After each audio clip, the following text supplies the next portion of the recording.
La introducción. Una introducción al libro de Juan que nos permite conocer los aspectos más importantes de la obra, así como revela el contexto mismo del libro de Juan para su mejor comprensión. Destacado elemento de comienzo que hoy tendremos oportunidad también de visualizar y comentar. Así que, bienvenidos.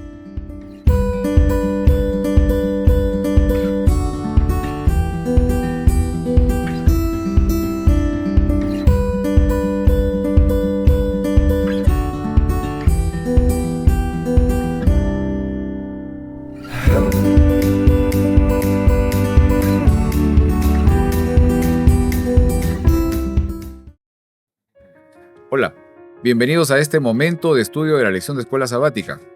Hola Margarita. Hola Pedro, ¿cómo está? Bien. ¿Cómo estás, Heriberto? Yo bien, ¿y ustedes dos? Bien. Muy bien, gracias. Qué bueno. Gracias a Dios. ¿Cansados? Bueno, a estos días hemos estado bastante agitados también y ocupados, pero gracias a Dios con bien y contentos de poder reencontrarnos también con nuestros amigos esta semana en un nuevo estudio de la palabra de Dios. Así que, ¿qué tal si al comenzar iniciamos con una oración? ¿Sí? ¿Quieres orar, Margarita? Bueno, oramos. Querido Señor, gracias por este día que podemos compartir tu palabra y hablar de ti. Gracias porque podemos gozarnos y descansar en hablar sobre cómo nos amas. Gracias porque te podemos conocer un poco más. En el nombre de Jesús, amén. Amén. Y hoy día estamos estudiando, ya llegamos a la lección número 3. Es interesante que el autor de la lección tal vez no ha empezado, digamos, el estudio de la lección en este trimestre con el comienzo, con el capítulo 1, que sería el prólogo del libro de Juan, sino que tal vez nos quiso dar a ver otros aspectos importantes también de la obra de Juan, que tienen que ver con los propósitos, con la intención que tenía el autor al escribir justamente este libro. Pero ya ahora en la lección número 3, justamente llegamos a la parte introductoria, lo que sería el prólogo, ¿no?, de este libro. Y realmente es muy importante porque justamente nos permite ver el contexto en el cual se desarrolla o cuál es tal vez lo más importante que Juan quería expresar o quería compartir con nosotros a través de su obra. Y quiero leer del libro de Juan, justamente el capítulo 1, el versículo 1, y quiero leer de la versión nueva versión internacional, lo siguiente, dice: en el principio ya existía el verbo, y el verbo estaba con Dios, y el verbo era Dios. La palabra, literalmente, el verbo, es un término que significa Cristo, ¿no?, la sabiduría, el poder de Dios. Porque en este término, digamos, del verbo o la palabra en el original en griego, la palabra que se utiliza justamente para poder expresar este término en griego es el término logos, que usualmente se representa o, digamos, expresa el conocimiento, pero en términos específicos de lo que Juan quería revelar, estaba justamente manifestando a través de esta palabra la presencia de Dios o Dios mismo a través del término logos. Ahora, quería extender un poco más allá del versículo 1 y leer hasta el versículo 5 lo que dice Juan. Juan capítulo 1, versículos del 1 al 5. Y quiero leer esto de la Nueva Biblia Viva. Dice: antes que nada existiera, ya existía la palabra, y la palabra estaba con Dios, porque aquel que es la palabra era Dios. Él estaba con Dios en el principio. Por medio de él todas las cosas fueron creadas, y no existe nada que él no haya creado. En él estaba la vida, y la vida era también la luz de la humanidad. Esta luz brilla en la oscuridad, y la oscuridad no puede apagarla. Es interesante esta parte, y no sé qué piensan ustedes, o sea, de este término, de esta parte que expresa Juan, ¿no? Juan utiliza, digamos, una perspectiva bastante teológica para poder darnos a entender quién era realmente Jesús.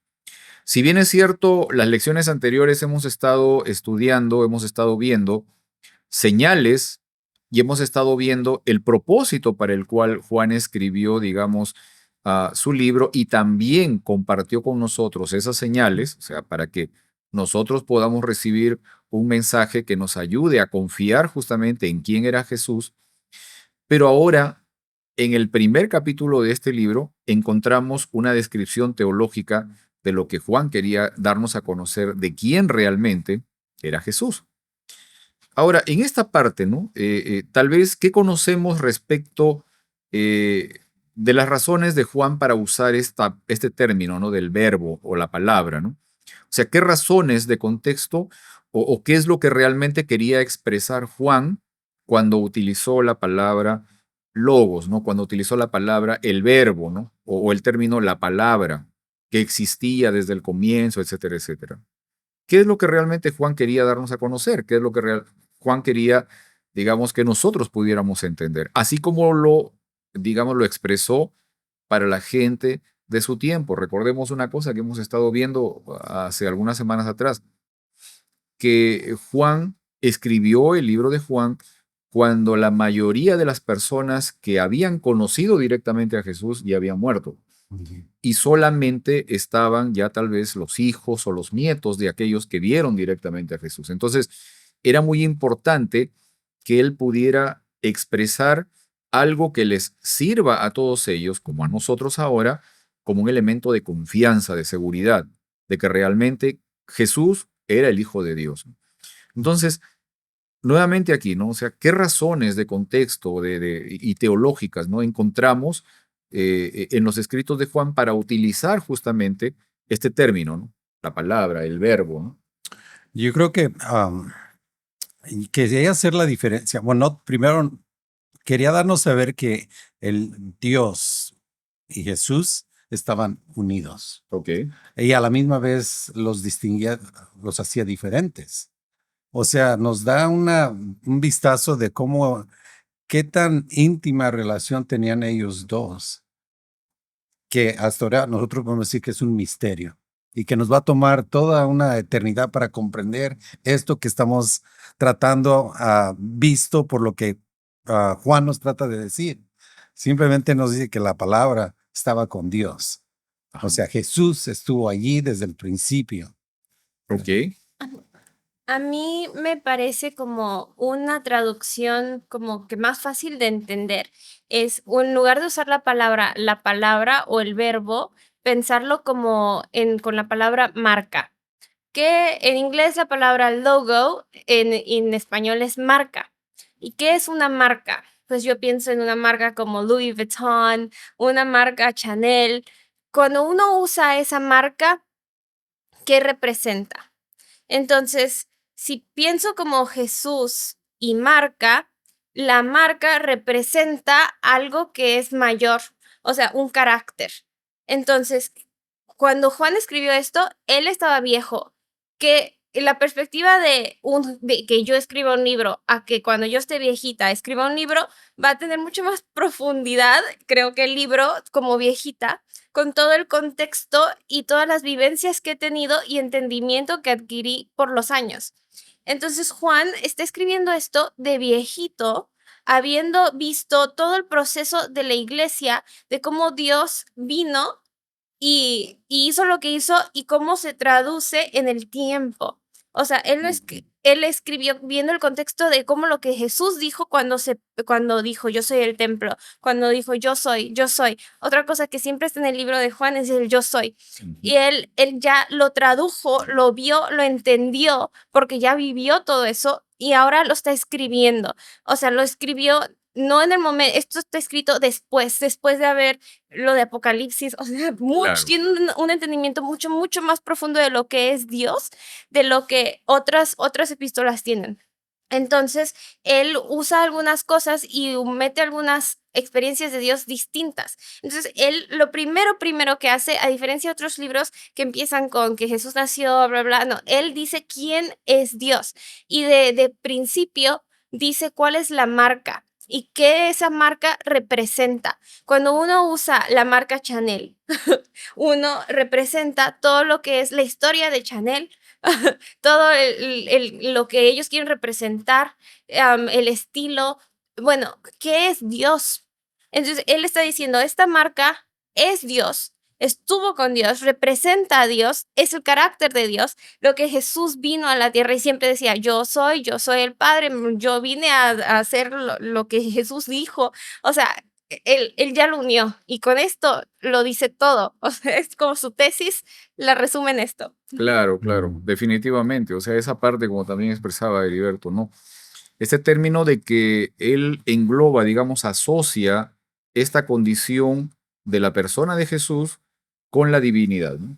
Y justamente, o sea, ese enlace, esa posibilidad de conectar ambas partes, ¿no? Ahora, en el versículo 14 del capítulo 1 de Juan, Juan continúa un poco más para poder manifestar esa condición de esa transformación o ese fenómeno que nosotros llamamos encarnación, ¿no? Esa particularidad, esa posibilidad de Dios a través de Jesucristo, que es quien siendo Dios, pero diferenciándose del Padre, se convierte en un ser humano para poder cumplir un propósito, para poder llevar a cabo adelante una misión. Y justamente lo que dice Juan capítulo 1, versículo 14, dice, la palabra se hizo hombre y habitó entre nosotros, y hemos visto su gloria, la gloria que le pertenece al Hijo único del Padre, en el que abundan el amor y la verdad. Ahora, según Juan, ¿no? ¿Cuál es el propósito de que el Hijo de Dios se hiciera carne? O sea, ¿por qué razón una parte de la divinidad se hizo un ser humano tal como nosotros? Bueno, podemos decir que es para conocerlo más Ok. íntimamente, Ok, para podernos relacionar con él más íntimamente. ok, Nosotros estamos acostumbrados a guiarnos por lo que nosotros vemos muchas veces, por lo que nosotros sentimos. Dios conoce eso, Dios nos creó. Así es que Él se hizo físico cuando Él puede tomar cualquier forma en realidad, pero todavía que el ser humano tiende a guiarse por lo que Él ve y de esa forma se hizo Él mismo presente, se hizo materia, algo que no es materia, se hizo materia para que nosotros pudiéramos relacionarnos con Él, yo creo. ok, excelente. Dice Elena G. de White que Jesús vino en los momentos más oscuros, en momentos muy, muy oscuros. Lo que era Dios ya se había perdido. Hablando a través de la marca, a ver, la marca tiene una intención, tiene una vista, una imagen, pero lo que era lo que Dios era, se había perdido totalmente. Entonces Jesús vino a aclarar lo que era Dios realmente y a relacionarse con nosotros. O sea, Él vino a clarificar la imagen de quién es Dios. Y vino en el momento en que estaba todo mal. Claro, claro. Algo que habíamos estado comentando, recuerdo mucho, Margarita, habíamos estado comentando, no sé si ha sido la semana pasada o la lección anterior, justamente esta parte de que Dios en el Antiguo Testamento tenía una imagen en la humanidad, ¿no? La imagen de un ser que en definitiva estaba enojado con el ser humano, estaba molesto y que a poco estaba esperando algún error, algún traspiés, alguna condición, digamos, de adversidad del ser humano para poderlo castigar, para poderlo destruir, ¿no? Esa era la imagen que se tenía en el Antiguo Testamento, o sea, esa era digamos, la figura que se tenía de Dios. Pero en este momento, o sea, una parte de la divinidad se hace hombre y viene hacia nosotros con un propósito muy específico, ¿no? Y es interesante que cuando se habla, por ejemplo, de que la palabra se hizo hombre, o sea, ese término en griego, ahorita no lo tengo acá escrito, pero ese término expresa esa posibilidad de una transformación, de un cambio de naturaleza, justamente para poder ser igual a nosotros, ¿ok? Lo que expresa Pablo en algún momento, o sea, esa condición de que Dios se despojó de su propia naturaleza para convertirse en uno más como nosotros, en un ser humano como nosotros. O sea, digamos, renunció a ciertas características de su divinidad para convertirse en un ser humano. Ahora, lo otro interesante es esta palabra de habitó, ¿no? Habitar. Y esta palabra de habitar está, digamos, en algunas versiones expresada por el término de que puso su tabernáculo, ¿no? Puso su tienda. Eh, en realidad, el término quiere decir de que, que su vivienda se esparció por todas partes. Pero es interesante que no es que, digamos, él haya puesto un lugar, un habitáculo, un templo donde uno lo pudiera encontrar, sino que en realidad él mismo era ese habitáculo, él mismo era esa tienda, él mismo era el tabernáculo. O sea, estaba esparcido sobre nosotros con la finalidad de podernos extender su cobertura, su protección, su cuidado, para que nosotros pudiéramos entrar en una relación íntima, cercana con él, ¿no? Así como la gallina cuando cuida a sus pollitos, ¿no? O sea, extiende sus alas. Ese más o menos esa misma figura, ¿no? Esa misma condición de que él extiende su tabernáculo, él extiende su templo, que es él mismo, para que nosotros podamos estar protegidos ahí con él, ¿no? Justamente. O sea, ese es uno de los propósitos importantes en esto, ¿no? Y me parece como tan profundo este pedacito porque engloba eso, engloba el carácter de Dios, de cómo es inclusivo. Y en estos momentos los judíos lo habían hecho algo muy exclusivo. O sea, era solamente los judíos. Y esto, el hecho de usar la palabra verbo, logos, ya era en dos connotaciones. O sea, era hacia los judíos y hacia los gentiles. O sea, ya estaba como para hablando para los dos. O sea, ya englobando que Jesús vino por todos. O sea, fue algo inclusivo. Es como, hay muchas cositas en solo no. Exacto, sí, exacto. Incluso, o sea, el término logos es un término o era un término muy usado dentro de la, digamos, de la cosmovisión griega también. O sea, para el griego, la palabra logos expresaba el término del conocimiento o, digamos, de la apertura racional para ver la vida. O sea, eso era, ¿no? En cambio, para el judío, el término, la palabra, se conectaba directamente con Dios. O sea, entonces, con ese término, él juntaba justamente esta posibilidad de estas dos cosmovisiones completamente diferentes, distintas, pero para poderlas unir también. Y expresarnos esta condición de que justamente todo ello expresa aquello que representa a Jesús, ¿no? Siendo ser humano, también es un ser divino. Ahora, tú estabas hablando ahorita, Margarita, de un asunto de exclusividad, ¿no? Que creo que fue un elemento bastante, digamos, lamentable dentro del pueblo de Israel. Pero ahora, esta condición de exclusividad tal vez es algo que en la actualidad también podemos sentirlo algunos de nosotros. O sea, dentro del cristianismo tal vez, o sea, tal vez nosotros podemos llegar a sentir de que tenemos una exclusividad frente a personas, no sé, de otras creencias, personas que creen en otros dioses o tienen otra forma de ver la vida. O sea, tal vez existe hasta hoy todavía ese sentir. ¿Qué piensan? Yo creo que en realidad, Pedro, si nosotros regresamos un poquito y sabemos que Dios escogió al pueblo de Israel, ¿ok? ¿Qué? So Dios tiene siempre un remanente, Ok. ¿verdad? So de eso de que no quiere decir tanto de que el pueblo se crea que es el pueblo de Dios, porque Dios lo escogió. Ujú. O sea, no escogió otro pueblo. Dios fue particular en escoger cierto pueblo. So ellos podían decir que Dios los escogió Ok. y no podían estar en lo incorrecto, ¿verdad? Así de la misma manera, aún en los últimos días, también Dios tiene otro pueblo, Ujú. ¿verdad? Y eso no quiere decir que nosotros somos más especiales, si nosotros tenemos la más verdad, simplemente tenemos más responsabilidad. Ok. ¿Verdad? Pero sí, sí podemos caer, porque de la misma manera como el pueblo de Israel creía que ellos eran especiales y únicos y ellos desecharon a todo el resto del mundo, podemos nosotros hacer lo mismo también. Creo, quiero profundizar un poquito en eso de la exclusividad Ujú. y Ok. de ser único. Entonces, yo soy hija única. Ajá. Bueno, Dios era el hijo único de Dios. Mm. Y como hijo único, vino y se hizo humano y se humilló.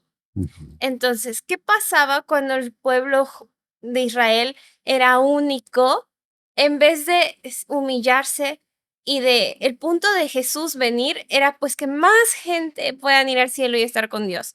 Pero ellos, en vez de ser ese Jesús ejemplificó lo que nosotros como pueblo deberíamos de ser.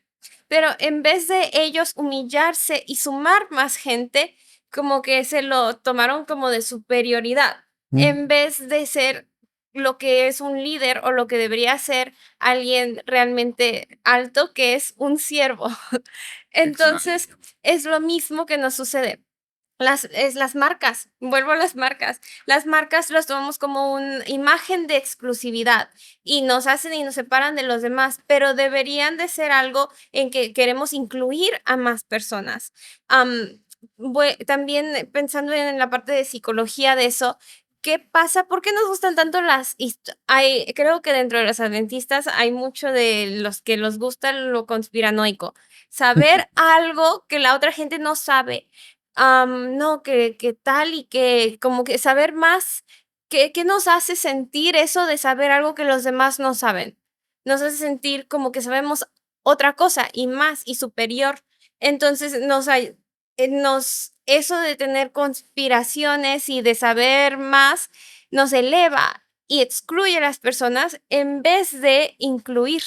Entonces, mucho ojo con por qué te gustan las cosas conspiranoicas, qué te están haciendo sentir y por qué estás necesitando sentir esa exclusividad o especial que debería sentir uno por el simple hecho de ser el amor de Dios. O sea, ¿qué estamos intentando llenar con eso? Y al tener esas ideas conspiranoicas, separamos a la gente en vez de unirlas. Entonces, eso pasa mucho en la iglesia. Claro.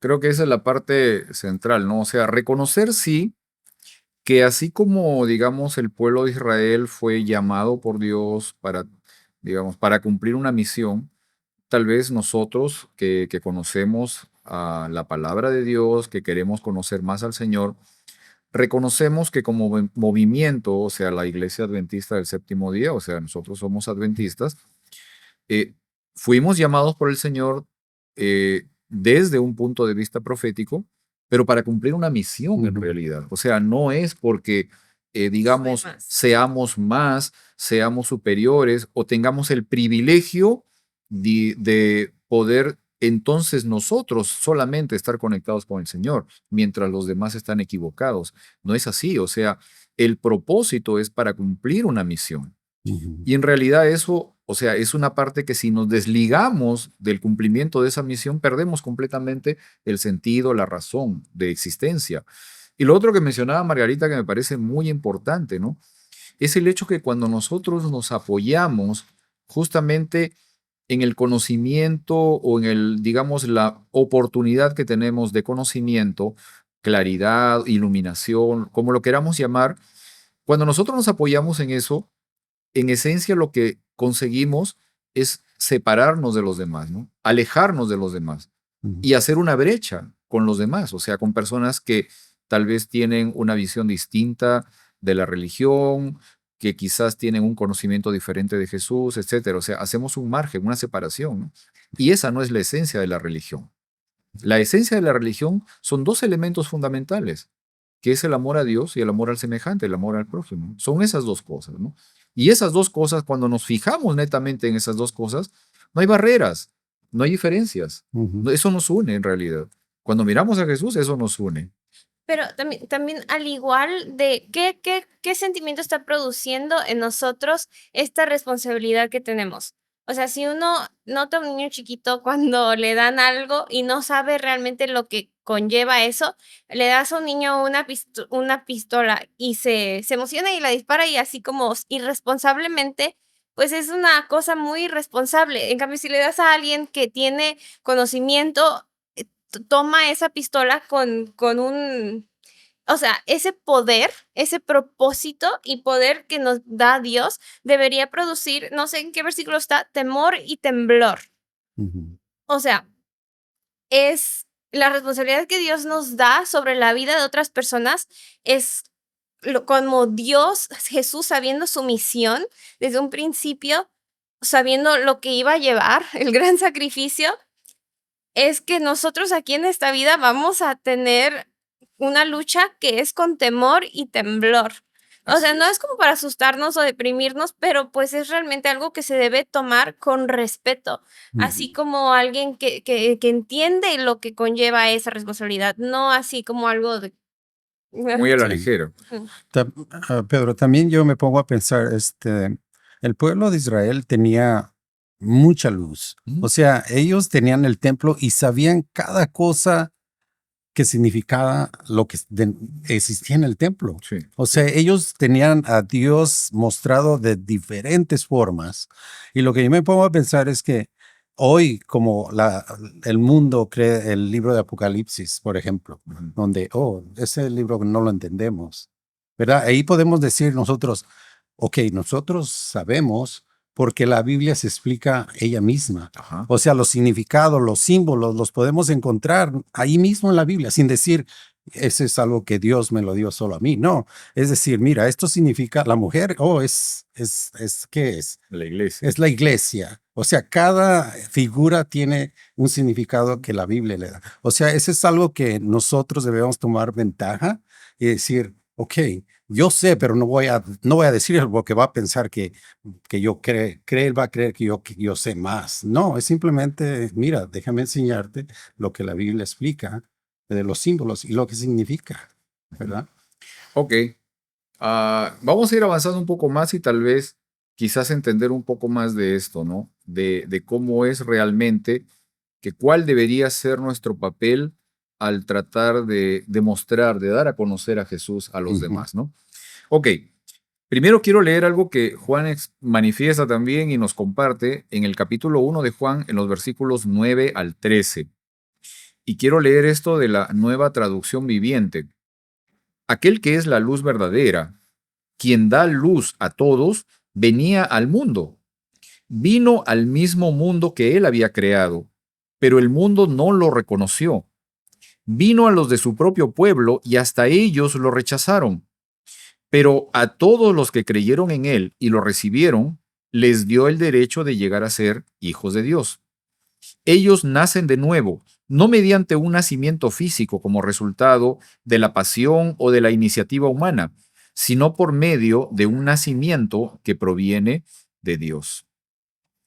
Ahora, es interesante que en estos versículos justamente Juan manifiesta un tema que es, por decirlo de alguna manera, irónico, ¿no? Paradójico. O sea, el Señor a través de Jesús eh, crea lo que existe, crea el mundo, crea la vida. Y Él después viene justamente al mundo, pero el mundo no lo reconoce. Él ha llamado a un pueblo de personas, a un grupo de gente, para que pueda, digamos, representarlo en este mundo, en esa tierra, frente a todas las naciones de la tierra. Y sin embargo, ese pueblo, ese grupo humano, lo rechaza, ¿no? Cuando Él llega, lo rechaza.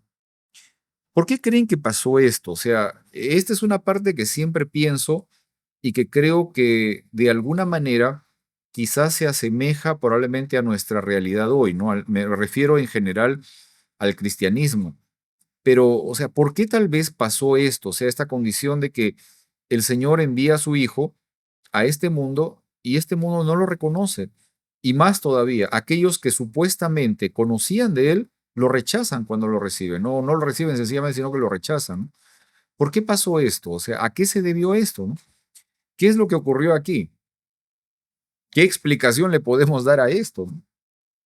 Yo puedo decir, como dijo Margarita, Dios vino en un tiempo muy difícil, donde el pueblo se había retirado y había creído más a los líderes que en la palabra de Dios. O sea, Ok, ellos se guiaban por lo que los líderes les decían, no ok, tanto por lo que la palabra dice. Así es que cuando él vino y en la forma en que vino él, porque ellos tenían la noción de que Jesús, el Mesías, iba a venir con un poder de rey terrenal ujú, y yéndose a guerra contra los romanos y todo totalmente diferente de lo que en realidad es Dios. O sea, Dios es amor, ok, ¿verdad? Y ellos no entendían cómo un hombre, Dios podía bajarse tan bajo para, según ellos, diciendo, este no puede ser Dios.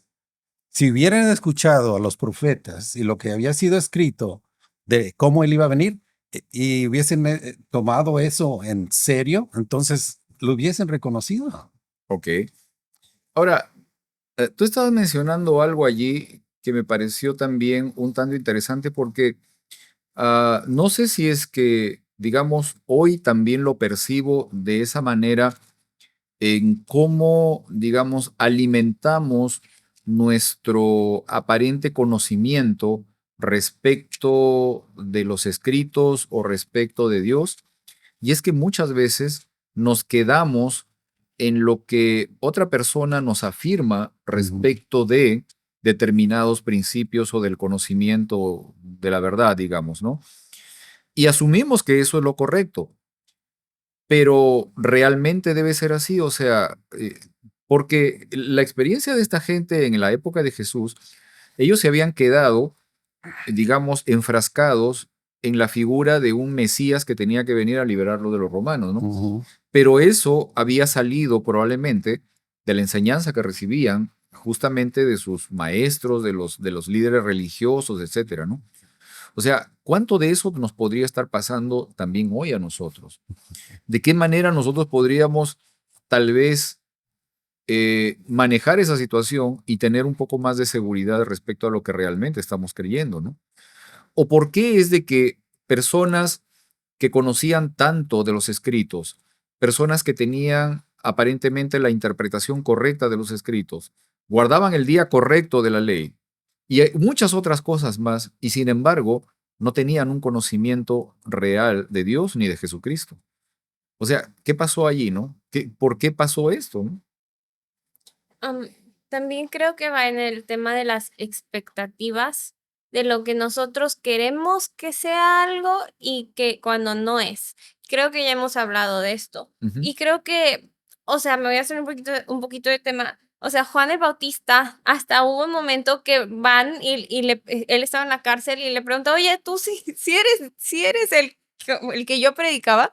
Y él estuvo ahí cuando lo bautizó y bajó el Espíritu de Dios y dijo que este es mi hijo.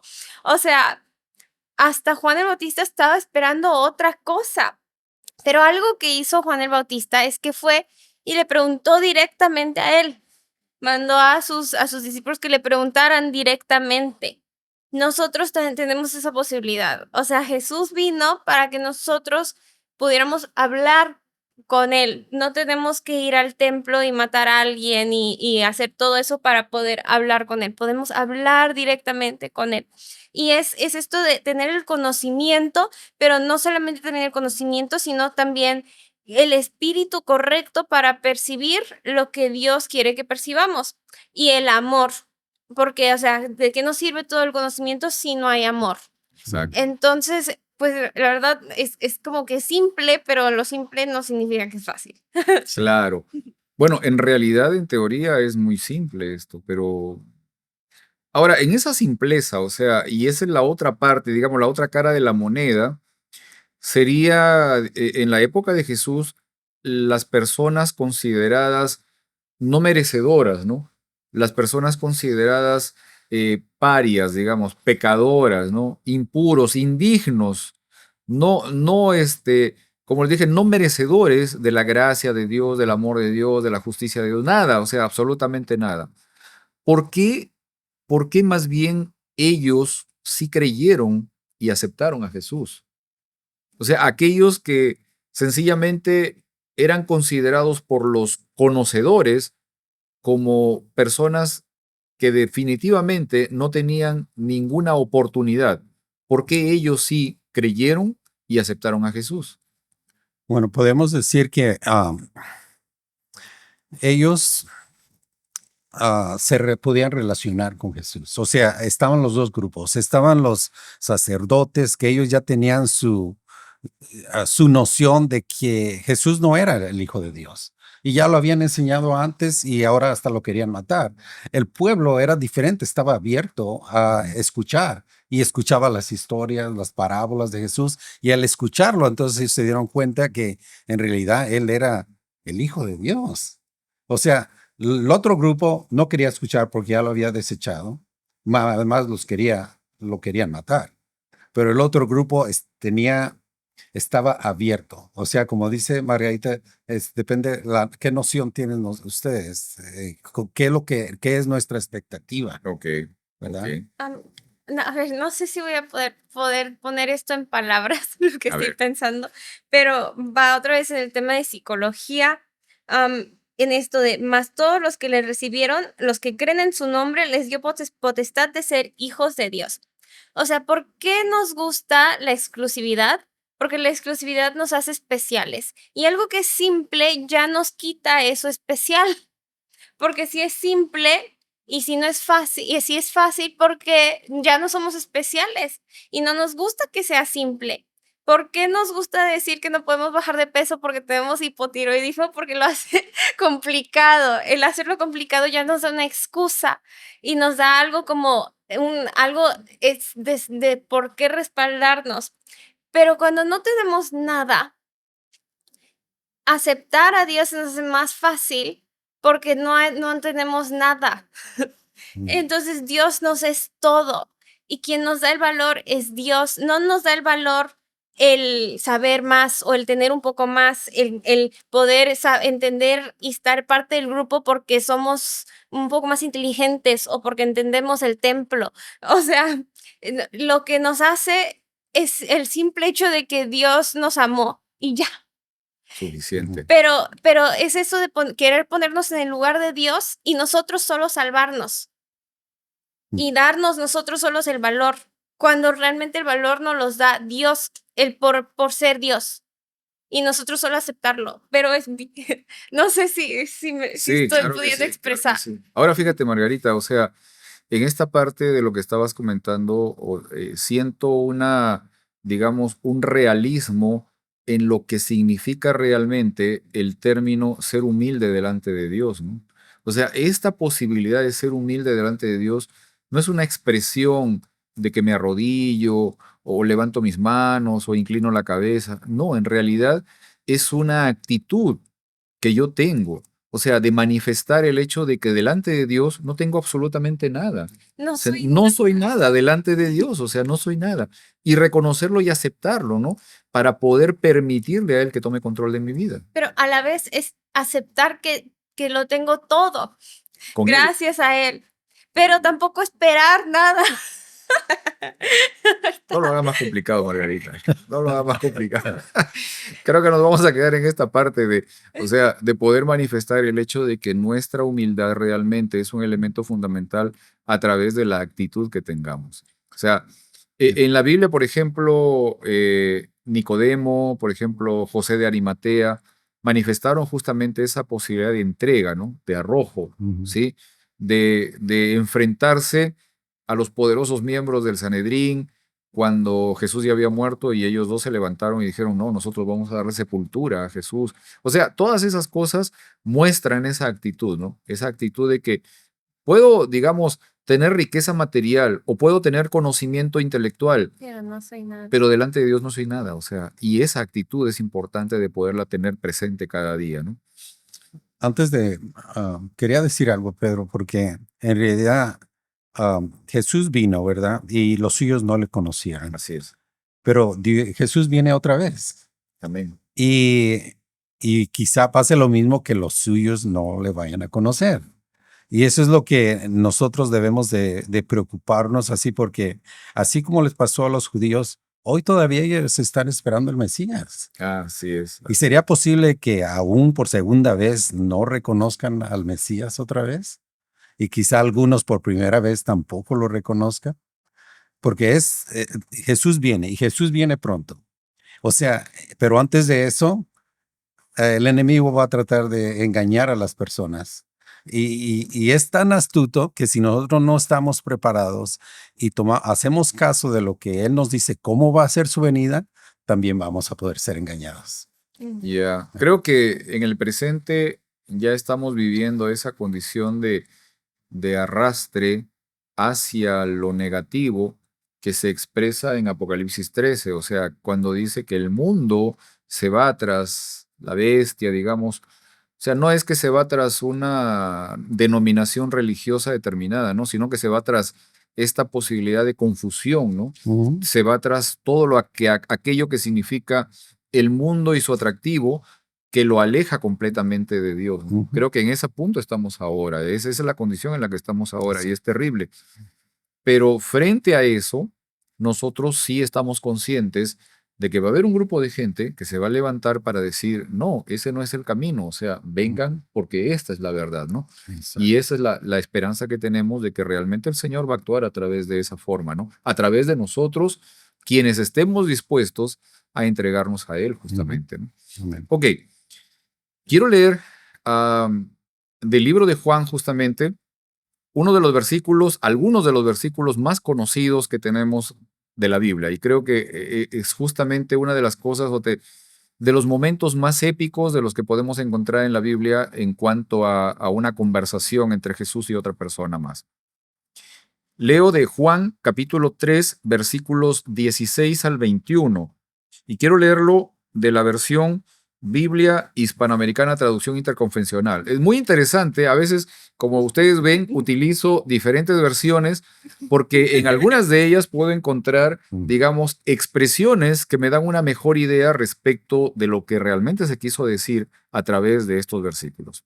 Leo esto. Dice, tanto amó Dios al mundo que no dudó en entregarle a su Hijo único, para que todo el que crea en Él no perezca, sino que tenga vida eterna.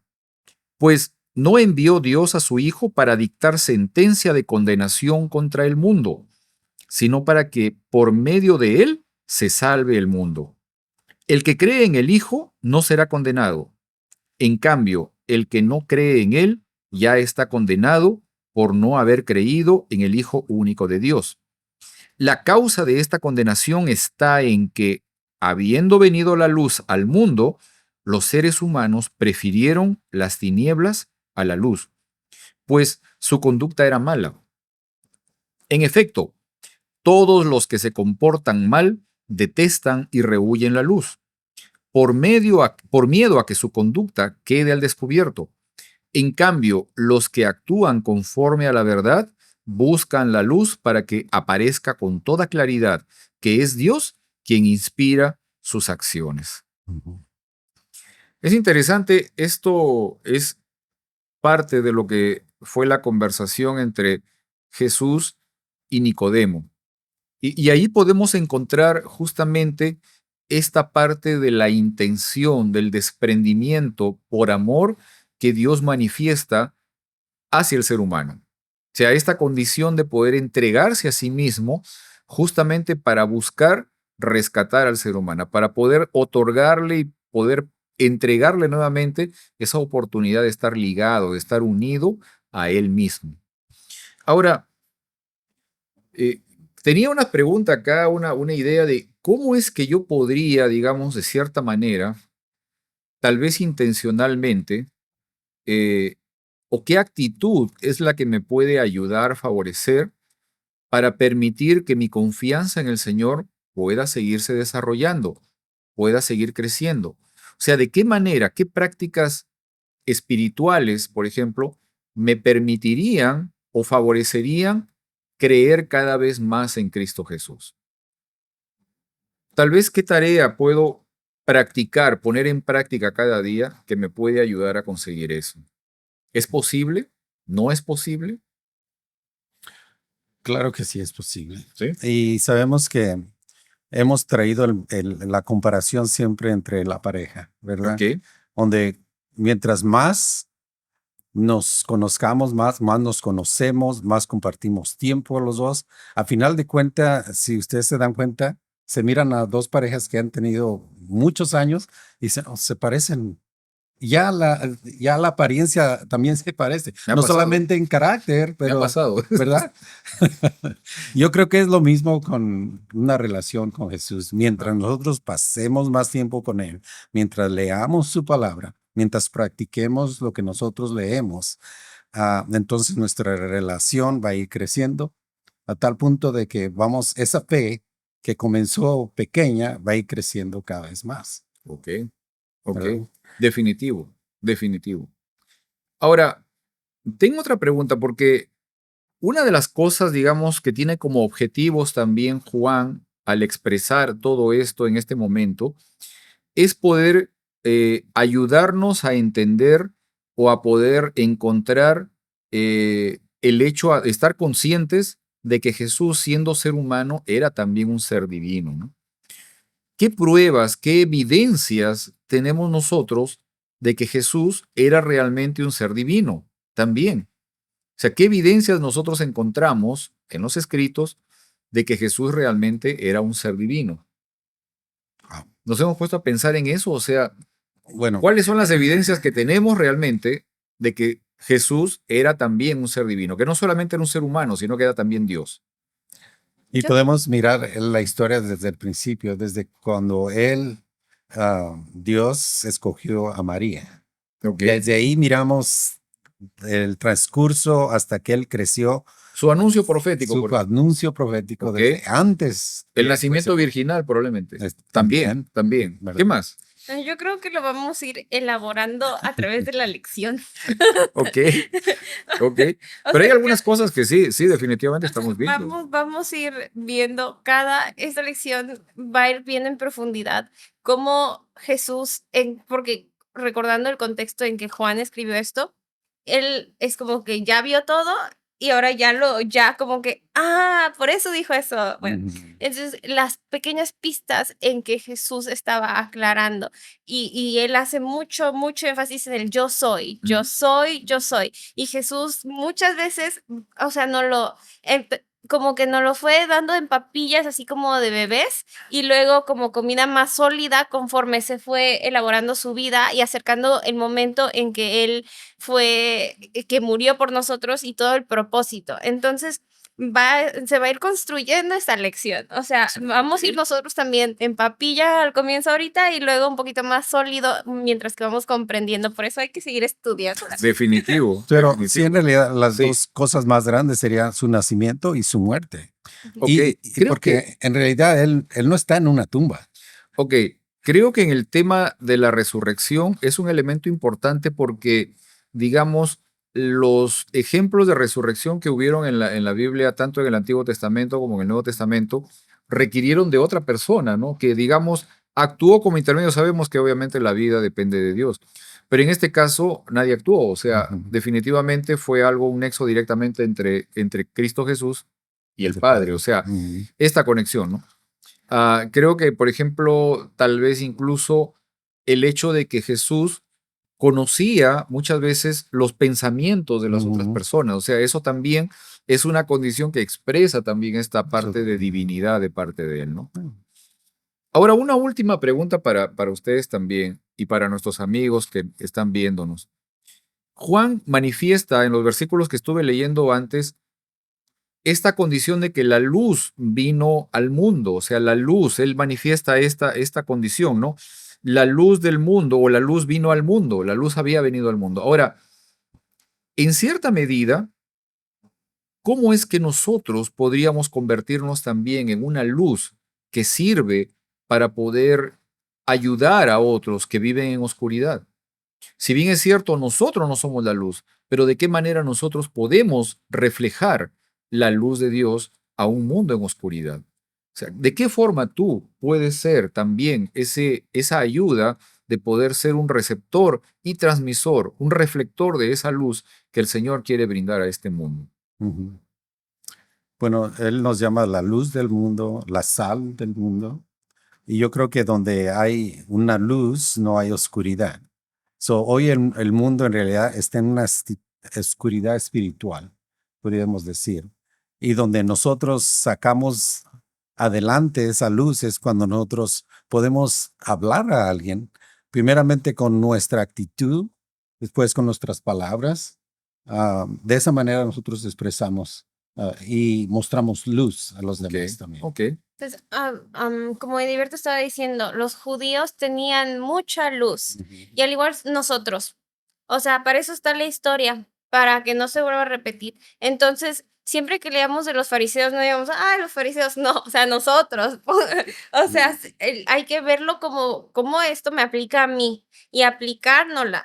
Entonces, nosotros, y al igual, el pueblo tenía que como únicos, somos únicos, yo soy única, mi responsabilidad es ser como Jesús, o sea, Ujú. él ejemplificó lo que debió de haber sido el pueblo de Israel, pero no el pueblo de Israel, sino yo, o sea, entonces lo que fue el rol de ese pueblo que tenía que ser luz y no lo fue, pues también quizás me está sucediendo a mí. Entonces, tomar a Jesús como ejemplo y ser humilde y hacer que más gente crea, no exclusiva, sino inclusiva. Ajá. Amén. Eso es la parte. Amén. Muchas gracias, gracias. Ha sido un interesante tema y un interesante momento de conversación también. Pero ¿qué tal si oramos para terminar este momento? ¿Puedes orar, Alberto? Claro que sí, Sí. oramos. Padre nuestro, gracias te damos por esta lección.